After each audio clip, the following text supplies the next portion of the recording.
Hey folks, Doc Andy, Coach Logan, and Coach Mateo probably in the frame here for at least maybe his paw or tail. So he might be showing up a little bit more with us today. We're going to go over Friday, May 8th, HIIT and CX workout. Happy, hopeful end of the beginning of easing up on this lockdown that we have going on. So we're going to start off for our HIIT workout. We're going to do 15-minute EMOM.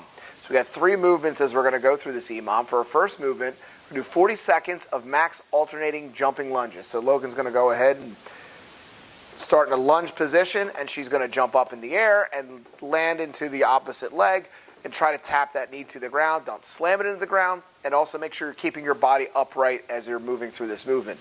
So 40 seconds max of that. The next minute, you're going to do 10 push-ups and 10 backpack bent over rows. So you're going to get down in that plank position, all the way down, all the way up.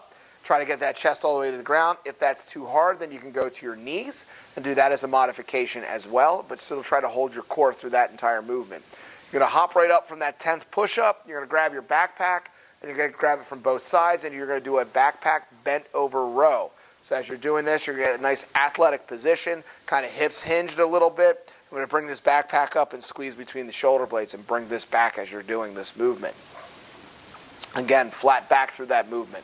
In your third minute, you're going to do 10 burpees over the backpack. So you're going to put that backpack down, and what you're going to do is you're going to go ahead and do a burpee all the way down to the chest, hopping up, and you just kind of have to hop over. You do not need to stand up since we're going over the backpack. If you'd like to, that's going to make it a little bit harder. And again, it's going to probably cut into some of your rest there, so I wouldn't do that. You could also step down, step back up, do an up down as well if you don't want to do a regular burpee, but just do something to get you over the ground, over the backpack. We prefer hopping, but if you want to step over, you can step over as well. Then you're going to go into an optional finisher. We got 3 rounds of 20 alternating V-ups. So we're going to go ahead and get rid of our backpack here, clear our area. We're going to lay down on our back here. And what we're going to do is you're going to go ahead in that V-up position. You're going to take your hand and go to each foot, alternating back and forth. So what you're doing, since you have 20 of these, you're going to do 10 per side. And you're trying to hold your core tight throughout this entire movement. You're going to then flip over into that push-up position, and you're going to do a 1-minute plank hold. So you want to work up to that. If you can't do a full minute, try to work for a whole minute in this workout, because this is kind of a rest as needed thing since it's a finisher. So if you do 30 seconds, then hold down and go back and do another 30, that's perfectly fine. As you see Logan, she did it from either push-up position or from the elbows. And make sure you're holding that plank position throughout that entire movement. Going into our NCX workout today for our strength program, we have 3 sets. We're going to do 15 dumbbell upright rows to start.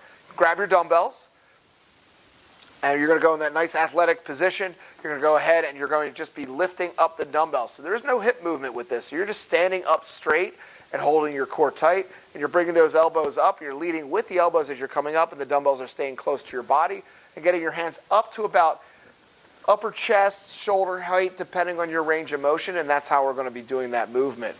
Next movement you're going to be doing is 15 single dumbbell overhead tricep extensions. So you're going to drop one of them, and you're just going to go ahead and you're going to support the arm, and you're going to go ahead and extend up behind your head. You want to try to keep this part of your arm. Switch hands for me real quick so we can have a little better shot. You want to see if your elbow is trying to stay near your ear, and this entire line is staying straight up and down as you're doing this movement. You try to not let that elbow stray forward or backwards too much. So, like I said, since it's single arm, you're going to do 15 per arm. So you're going to want to use a lighter weight for that, because 15 is a lot of reps. Then you're going to grab both of them again, and you're going to do 15 dumbbell bent over rows. So you're going to go in that nice athletic position, back is flat, and you're going to be pulling and rowing and squeezing the shoulder blades together at the top of the motion. Try to go all the way down, all the way up. Try to keep your shoulders back through this entire movement. We don't want to round our shoulders forward for this. Then you're going to follow this up with a 12-minute EMOM. You got minute 1, you're going to do 45 seconds of max up downs. So we're going to go ahead, we're going to drop down, kick out, kick back up. We are not going all the way to the ground like we do with the burpee. So you're going to do 45 seconds of these. So go at the pace you'd like to do for the first one, because you're doing 6 sets of this. The next minute, you're going to do 8 dumbbell renegade rows. So you're going to hold those dumbbells in this push-up position, and you're going to just hold your core tight. You're not trying to rotate your torso at all. You're trying to just pull that dumbbell up while you're holding that core tight. So you have 8 of them. So that's 4 per side as you're doing this movement. Again, to kind of recap our workouts for today, For our HIIT program, we have a 15-minute EMOM. First minute is a 40-second max alternating jumping lunges, followed by 10 push-ups and 10 backpack bent over rows. Third minute is 10 burpees over that backpack, and the score is going to be how much weight you're going to be using for that backpack. And then you're doing an optional finisher of 3 rounds of 20 alternating V-ups and a 1-minute plank hold. For our CX workout, we have a strength component of 3 sets, 15 reps each of dumbbell upright rows, a single dumbbell overhead tricep extension, so you're going to do that on 15 for each arm, not 7 and 8. And then you're also going to do 15 dumbbell bent over rows. You're going to finish up that CX workout with a 12-minute EMOM of 2 movements, 45 seconds of max up-downs, and then second minute's going to be 8 dumbbell renegade rows. And that's going to be 4 per side because they're a little more difficult. So enjoy the workout, like it, and share it with your friends.